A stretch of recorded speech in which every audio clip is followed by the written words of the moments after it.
Hey there, this is Pat Monahan, and this is Patcast number 3. I am in Atlanta, Georgia right now. It's so good to be back in the South. We played Charlotte, North Carolina last night, and the crowd was pretty amazing. And that's after coming in from New Jersey and also the Northeast, Cleveland and Detroit and lots of other amazing places. And wow, this tour has been off the hook, incredible for me personally, and my most favorite tour of all time because I feel healthy, my voice is great, or good, I should say, healthy, and I feel like we're out here among friends. The Script, Gavin DeGraw, and this woman that you're about to meet here on the podcast, who's been a friend of mine for many, many years. I met her when she was 19 years old. She is a fabulous writer in Nashville, originally from Knoxville, Tennessee. I met her through a guy named Donnie Einer at Columbia Records, and she happened to like Drops of Jupiter, so she and I wrote a bunch of songs back in the day, and I just think that she's the future of country music. She's a great writer, and now you'll see what a great artist she is as well, and a great person. So here she is, everybody, Ashley Monroe. What do you do when nobody's looking? Nobody's looking. What do you do? What do you do when nobody's looking? Nobody's looking, looking at you. You got to get it while the getting is good. Laugh when you can, cry when you should. You got to give it till the giving is gone. Do what you can, then you move on. What do you do when nobody's looking? Nobody's looking. What do you do? What do you do when nobody's looking? Nobody's looking, looking at you. Kick her off, Jerry.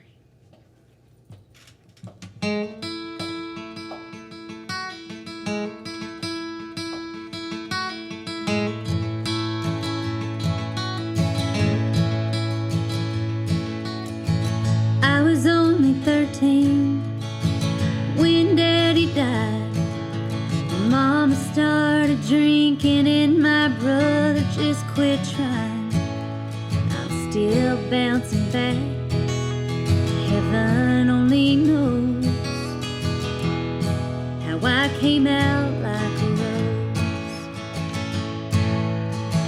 Ran off with what's his name when I turned 18. It got me out of North Dakota, but it did not change a thing.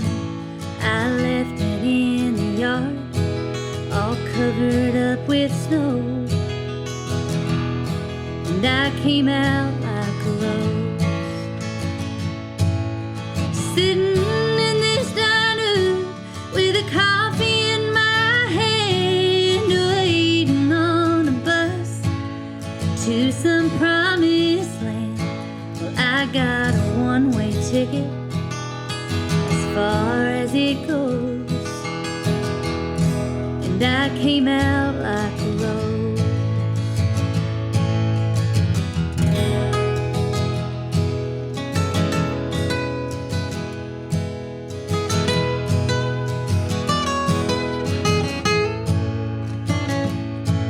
So I'm headed south anywhere that ain't so damn cold, where I can warm my heart and shake the chill from my bones. It took a while to get here, yeah, it's been a long hard road, and I came out like a rose. Sitting in this diner with a coffee in my hand, waiting on a bus to some promised land. Well, I got a one-way ticket as far as it goes, and I came out like a rose. Well, it took a while to get here, yeah, it's been a long hard road, and I came out like a rose. Ooh.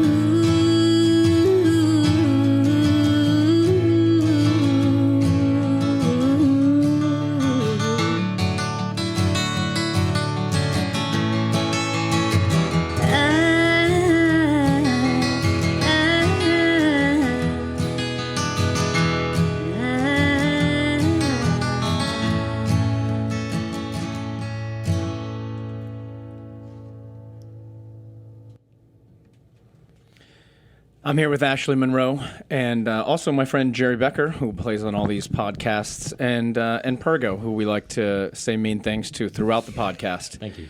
So Ashley Monroe has been a friend of mine for a long time. I want to get right into this song, Like a Rose, because this is the best part of you to me, because it's heartbreaking but super sarcastic. Yeah, This is isn't like, it? I want everybody to hear the sarcasm, because I know most people think you have a terrible sense of humor, but I happen to enjoy it. Yeah, you're the one that gets it, aren't you, Pat? Actually, you have the best sense of humor in all of the music business, and this song is kind of proof. You know what I mean? Like, you've dealt with a lot of stuff. There's a Yeah. lot of truth here. Your father died when you were a young girl, Yes, right? he How old did. were you? I was 13. And was it as devastating as I imagined that it would be? It was I mean, completely devastating, but I've also learned if you can't laugh your way through life, you're going to cry your way through it because you got to keep living one way or the other. Or you do both. Or you laugh and cry, we and I do that both You too. cry But and laugh. I learned early on just he had a sense of humor too. But like I remember when I was writing this song, I was telling the guy I co-wrote it with, Guy Clark. I was telling him all these horrible things that had happened in my life. I was like, my dad died, my mom ran off, my brother started drinking, blah blah blah. It just went on and on and on.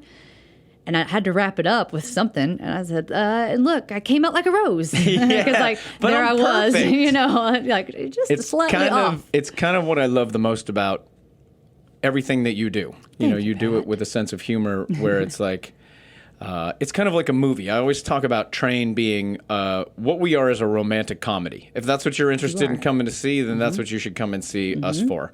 If you want an action film, we're the wrong band for you. You should go see Rage Against the Machine or something. You know what I mean? But I think you're a romantic comedy. Thank you. And those are my favorite movies. Mine too, Pat. Those are the They ones really that I want to are. hang out and be, with friends and watching. But Me too.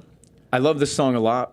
I love your new album a lot, Like a Rose. you. Can you take us through it a little bit? Because it's been a long time coming. People don't know what we know about country music, which is you got to come out with a song. If it works, this is the way it used to be anyway. You come out with a song. If it doesn't work, you go to the next song. If that doesn't work, you don't put an album out. That's how it. And that's happened to you how many times?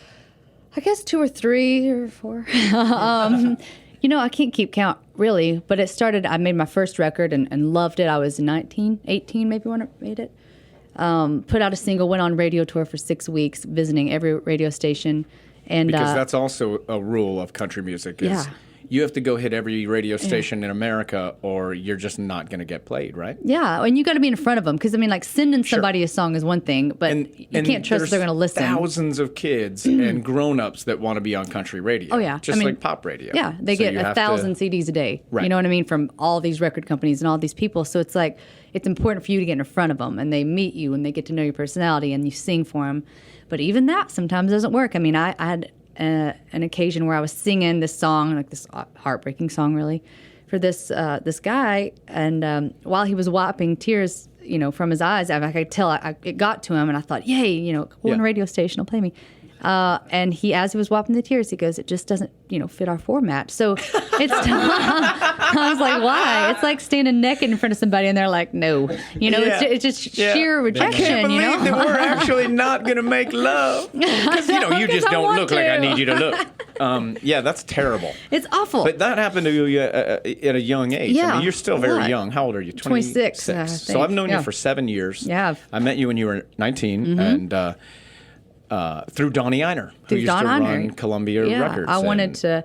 I wanted to write with you, and I guess I was just dumb enough or just brave enough. I think there's a fine line between those two. Sometimes, I have written but some terrible songs with you. I'm so grateful that you have kept me as a friend after all these on years, now. and I'm so glad for all of our sake, especially everyone listening, that you kept trying to be what you are, which is an amazing writer. You've written songs for Miranda and lots of other people in Nashville. They've been very successful with it. So you got bags and loads of money. I mean, totally loaded. I've never Yeah. been richer. Loaded.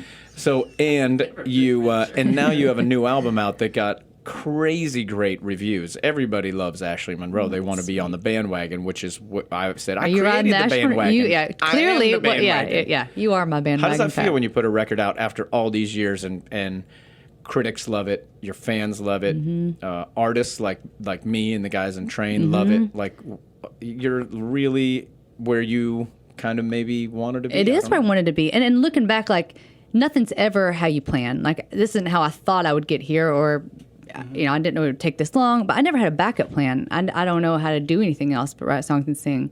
I don't want to do anything else but write songs and sing. So life just kind of moves you around and takes you places, and you meet people like you all. You know, I'd met people along the way that have helped and encouraged me. Then I just went back to what I know, which is, I mean, I write country songs. Naturally, I sing country songs. I'm from East Tennessee. It makes sense. And Yeah, where are you from? Knoxville, Tennessee, Are right you outside of Knoxville. From Knoxville or real close to Real Knoxville? close to Knoxville. Yeah. Coreyton is the town. Coreyton, Tennessee. But yeah, it's like I made this record and I thought I'm not going to think about what anybody else thinks, because I'd been through label changes. I'd done that and trying to do what they wanted. And this time I thought I was lucky enough. Warner Brothers just said, go make your record. And they Vince Gill produced it. And it was like, I'm just going to completely show all sides of me. The funny side, the super serious sides. I'm going to show all of it. And then, like, I remember seeing the first review come in. I think it was Washington Post, actually, and it was really good. And I just, like, my shoulders just started going down. Like, oh my gosh, okay. I think this might be accepted, maybe. Yeah. Do you feel like you are accepted? Do you feel like Nashville has accepted you? I think Nashville. Yeah, I think they. I do think they do.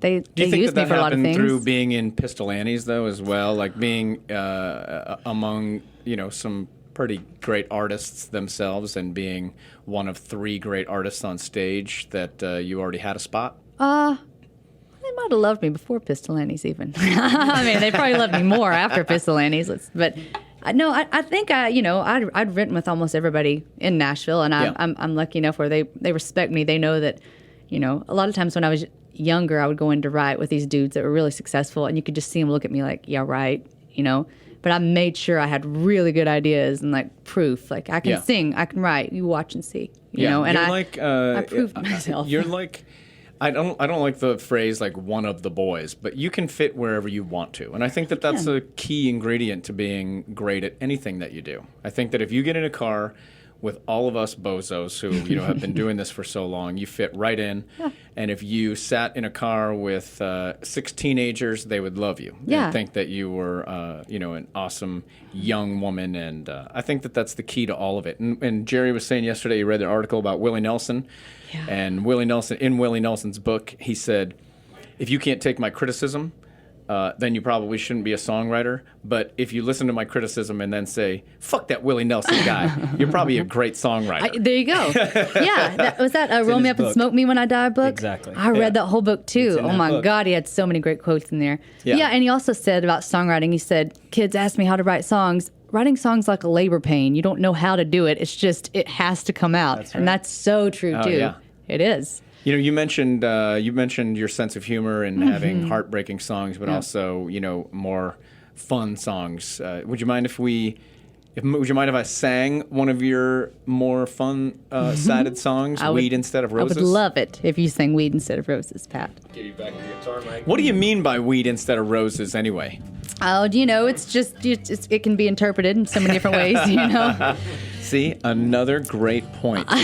See, this is up for interpretation, this song. Are you going to kick it off? You want me to kick it off, Jerry? We're gonna move Jerry's mic. We'll kick it off. Kick it off. We're going to kick it off together. I'll kick it off. Okay. I'll count in, and then I'll do the little lick, and then I'll get through it. Okay. 1, Yes, Jerry. 2, 1, 2, 3.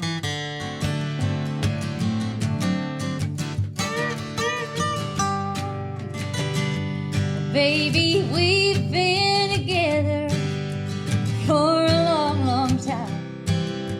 You get home from work and then we just turn out the lights.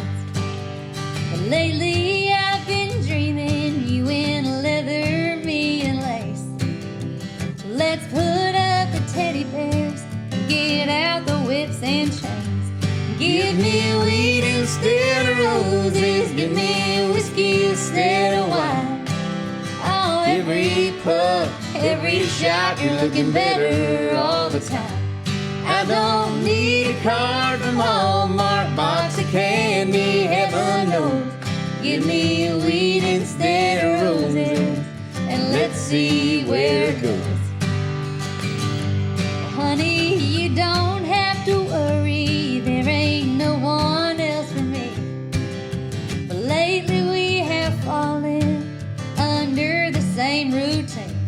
Well, I ain't getting any younger, but you don't seem to care. So I'm trading in these boxers for some sexy underwear. Give me weed instead of roses. Give me whiskey instead of wine. Oh, every puff, every shot, you're looking better all the time. I don't need a card from Hallmark, box of candy, heaven knows. Give me weed instead of roses, and let's see where it goes. Solo it, Jerry.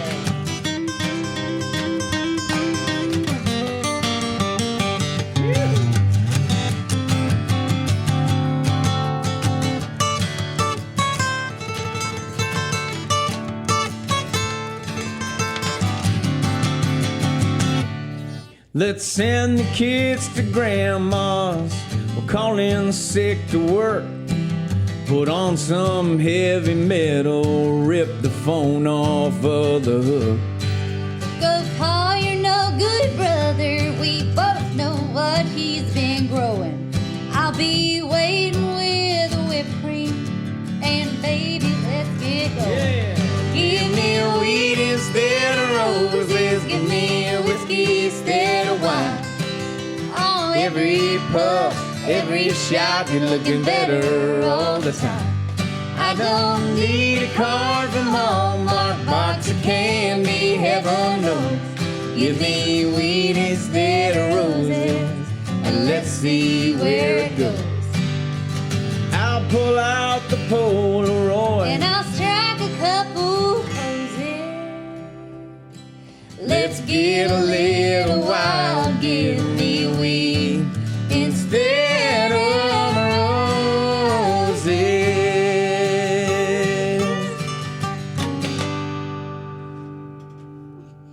That's beautiful. Man, we got through it. We did it 3 times for anybody listening. That was the 3rd time that actually worked. I nailed it each time. You nailed it every time, Pat. God, Ashley you're and so Jerry, you guys perfect. took turns. Yeah, I'm very. You're incredible. One day we'll I'm be like gifted. him, Jerry. One day. You truly are incredible. All right, so what happens after the train tour for you? Like you're touring all through the summer with us, and we're really grateful for that because Bruises, man, that song is doing really great, and people love you and they love your voice on it, and so I attribute our success to you, actually. Yeah.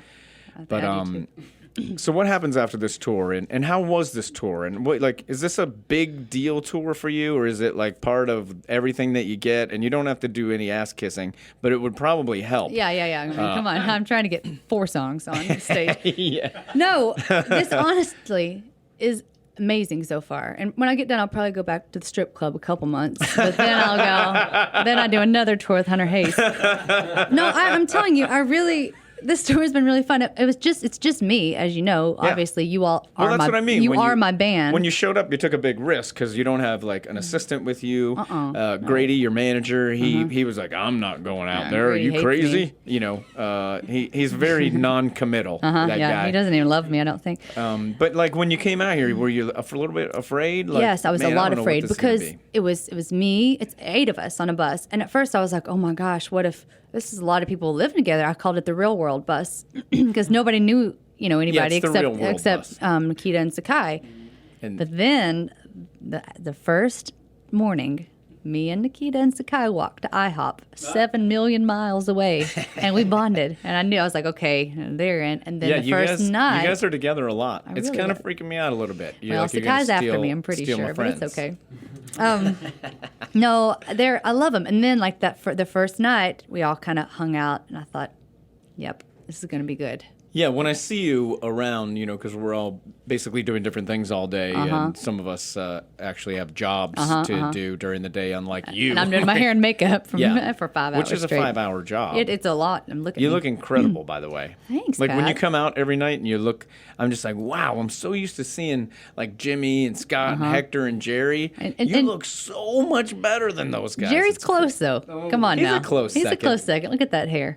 Full of volume. These are jokes. So, but this tour, you come out, like there's a lot of people every night, and you just seem like you just don't get nervous at all. You're just like happy to do it, and it's just all fun. So I love that. And the thing is, too, about your all's crowd, and that was another thing I was nervous about. I thought, oh my gosh, Yeah. what if they hate country music? What if they throw shit at me? I didn't know what to expect. But if I'm a romantic comedy, and you're a romantic comedy, then we kind of have the same crowd. Like they love music. I feel like that's the vibe I get. It's like, because I've listened to you all for a long, long time. It's like not since I was born, but kind of since I was born. Since you all first came out, I got all your stuff and I knew everything about you. So it's big for me, even though you are my friends, like to stand on the side of stage and watch it every night. I get chill bumps every single night, and cool. that's not ass kissing. That's just the truth. Well, thanks. And I think of this kind of tour as being very eclectic. Like it's kind of like an iPod tour in some ways. Like Michael Franti and Spearhead are out today. Gavin DeGraw, your great music, the script. It sounds like somebody's iPod, and I think that's the future of music. Have you been affected in Nashville by the fact that music is more of a download or find it on the internet, that it's free as opposed to buying records? Did you ever count on that being your, the way to make a living? I think songwriting's definitely been my, the way I've made my living since I moved to Nashville. And I never knew you could write songs and make a living off of it. I just knew, like Willie said, like it was like labor pains. I had all these songs coming out, and then, then I heard about a publisher. Like, oh gosh, these people will, publish my songs and go get them cut. Wow, I never thought you could make a living off that.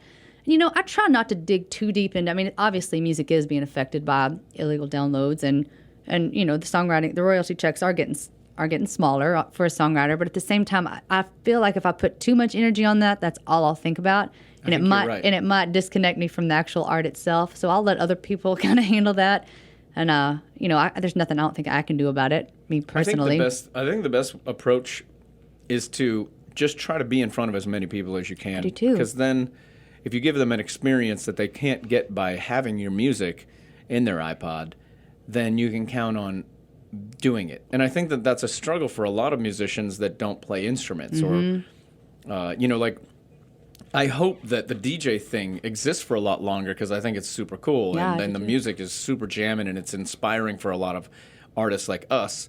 But it also is so massive that everything has a peak and a valley, and it might be starting to taper. And so what will happen is when you're a DJ, then it's going to come down to those songwriters again. It's always going to come down to the acoustic guitar and a voice. And I think that that's the great thing that we can rely on.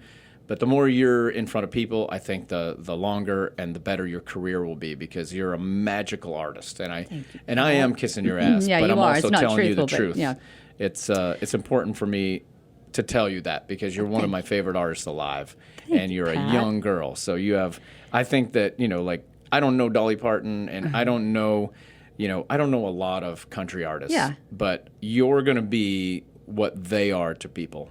You're I going hope to so. be that, and that's a hard thing to become. You know, I've seen a lot of people tweet after y'all's show, like, I wasn't a fan of country music at all, but I am. I've seen a lot of those tweets, and I think that's important because, you ask people who don't like country music, who do you know? They'll say Patsy Cline, they'll say Dolly Parton, they'll say Sure. Loretta Lynn, they'll say Tammy Wynette, they'll know Willie. It's always the same, and that is the group I want to be in. However, I want to get to as many people as possible, but I want to be remembered as well. I don't want to sell myself out to get out, to get out to everybody. So I think I'm going about it the right way. Hell. And you know what? I think having a backup plan with the strip club is always. I always have that. I always have that. Idea. What nights Yeah, will what you be nights? working? Friday, Saturday. Friday, both nights? Yeah, and Friday. sometimes Sunday if I don't get What's enough. the name again? Can you? What's her dancing name? What's your dancing name? What is it? Your I think it's Champagne. Champagne, So give us Champagne the Lane. intro, like Jerry does a great intro to. Come on, man, you can do it. What did you call me last night? Champagne. You called me Let's hear it.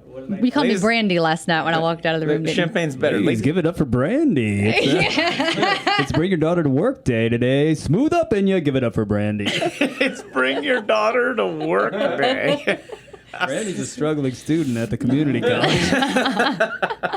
See you later, Brandy.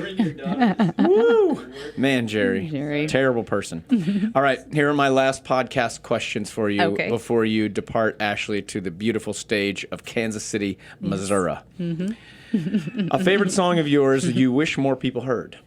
Favorite song of mine I wish people heard. a song called He Ain't Coming Back off my first record. I wrote it. It's terribly sad, good God.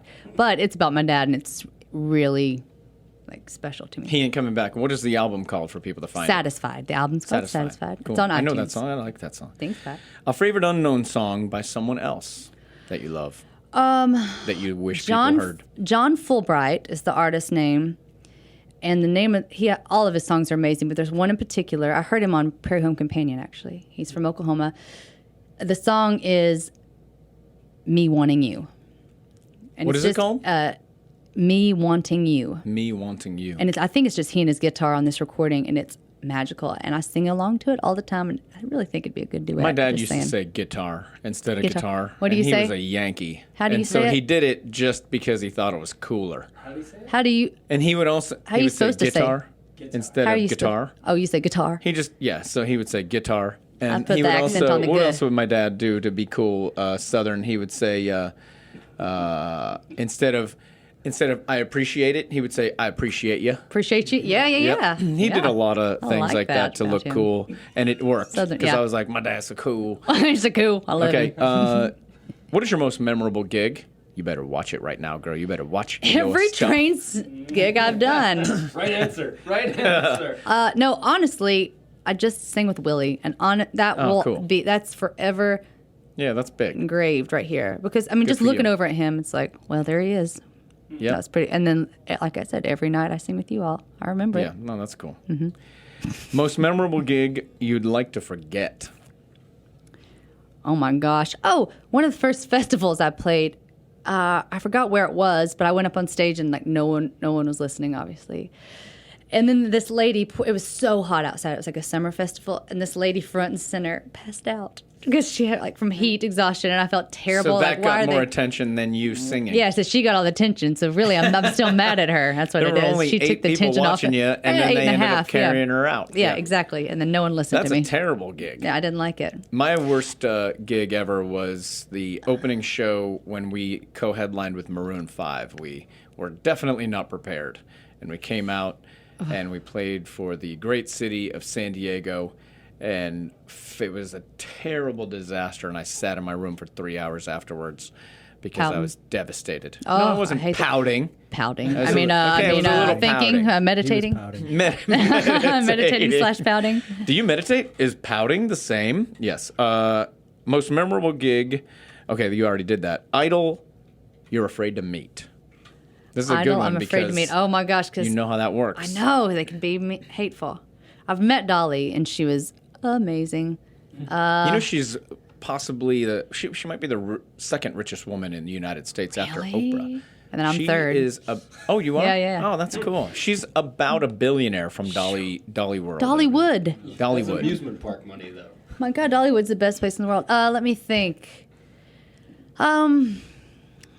I don't. That's a really good one. You know, I love Britney Spears. I really want to meet her one day, but I don't know if she would like me. I don't know. I can't think of anybody I don't I'm think afraid she'd to like meet. you. I think she'd probably slap me. You know, I think she would. Don't meet her. I won't. So, you're a fan of Major League Baseball, right? I'm starting to be. Yeah, Your guy, what is his name? John Danks.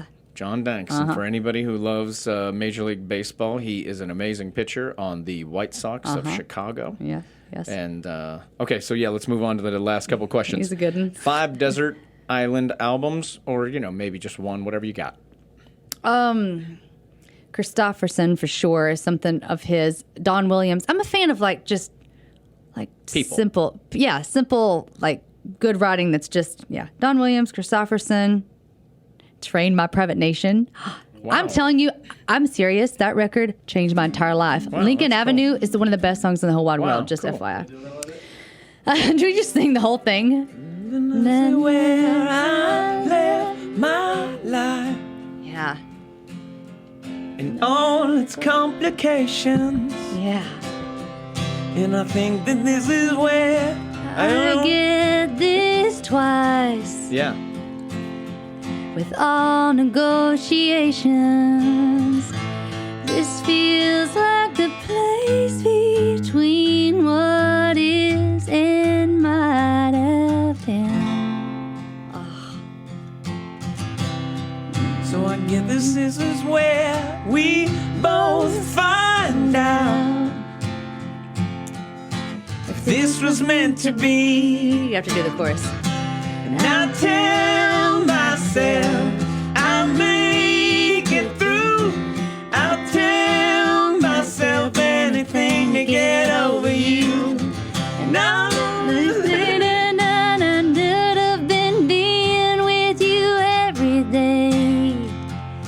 if you can take a little more. Oh, Pat. Wow, yeah, that You song. little idiot. That song So got good. a lot of good and bad memories in that song for me. Me too, actually. It does. It brings back, stirs back all kinds of stuff. I'm almost done. No, Are you keep ready? going. Last Oh my couple. gosh, I like Favorite this. experience with an opening band while you're the headliner? Have I been the headliner? Is the question. Well, really. you went out there's- Pistolantes. Oh, and- Pistolantes. Well, actually, there's a great band called Striking Matches. It's a Yeah. girl. Have you all Yeah, heard of I them? know those guys. And yeah, they're on our management. Crush, yeah. They just can shred the guitar and sing and Oh, that's write. And like cool. you watch them, and they don't really need a band. They cool. are all of it. There's really, So you're really jealous good. and you love them. I'm jealous because I'm like, how am I going to go get out there the and top same that? way. Yeah. Yeah. But they're great. Almost done. Okay, favorite experience as an opening band? Favorite experience as an opening band? Oh, Grady, what is it? You know the answer? That's what I was thinking. Okay, well there was this favorite and non-favorite experience. I was supposed to play the Greek, actually, with Alan Jackson. I was going to be the opening act. Which for Greek? San Francisco or LA? LA Greek. And I was real excited. And we did a sound check at the Greek. And then I went in there to start curling my hair. And like 30 minutes before doors open, I sound checked my whole set. And it was just beautiful. I always say, hold on. So anyway, these people came in and they said, Ashley, show's canceled. And I was like, what do you mean? And they're like, show's canceled. Alan's sick. So I call it that. Remember that time I didn't play the Greek? But, but I got to sing there. So it was kind of it was so cool. And it would have You sounded. should write that song. It would have that sounded. time I didn't get to play Remember the that Greek. time I didn't play the Greek? Remember that time. But I was so like in shock and so upset. But I just wanted to stay in the Greek for a little bit longer too. So I just stayed in there and curled. I told my manager, I said, okay, I'm just going to keep on curling my hair. Because I couldn't like all the way process it, you know. And I sat there and curled every strand of my hair before I That's left. cute. I like that story. I know, it's Are pretty we good. playing there this time?